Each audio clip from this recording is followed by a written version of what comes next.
Me and some friends decided to take a trip down to South Mountain Gamelands. I've never heard of it before, lived here 30 years. Never knew this place existed. It was basically in my backyard. But we noticed that there was a road that entered the south of the Gamelands and a road that entered from the north. And so we chose to start on the southern road, which was Jamestown or Johnstown Road. I wrote it down and can't remember. But we decided to take that road in. And it was a nice paved road. And then right past the church, it turned into a dirt road or a gravel road. Smooth as glass. No washboard or nothing. And then we took this road probably about a mile or two to the end. And it looked on the map that there was a trail that connected the southern road and the northern road. But what we came across was a gate. And the gate ended right at a parking lot / designated camping area / meadow type field.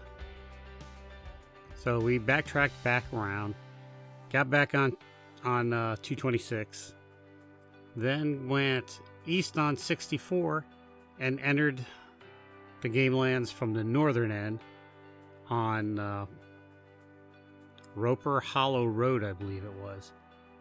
And we took that road for about half a mile. The pavement ended, dirt road started, and we were in the Gamelands. Now, I will tell you that the camping is free in the Gamelands, but only in designated camp areas. And they only have 4 designated camp areas.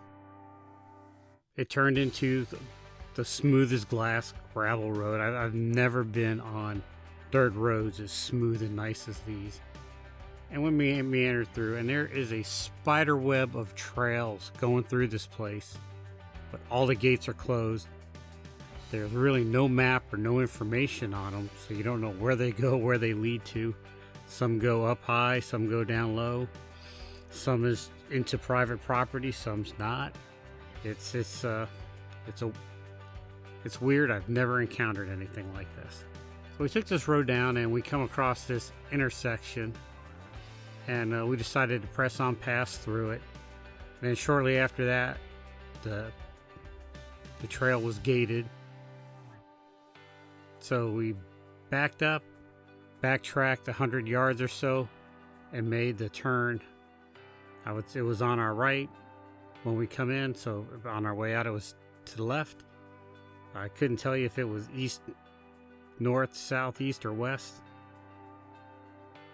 But we took this trail, and then this is where it got a little interesting. We come across this sign that said no outlet 4x4 high clearance. And we knew we were in for a good time. And we were. It was a little rutted, a little narrow, but overall a nice, good trail. We did this whole Gameland area in 2-wheel drive. I didn't disconnect my sway bars and air down. Had no problem traversing it. I did see a minivan come down and turn around and went back. But any 4-wheel drive vehicle, I think, could do it. Of course, with wet conditions, it gets a little bit more difficult. So we took this trail down all the ways to the end. There's the gate. So reaching the end, we turned around and searched for a campsite. We picked out a campsite we wanted on the way down. We hoped it was still available, and it was.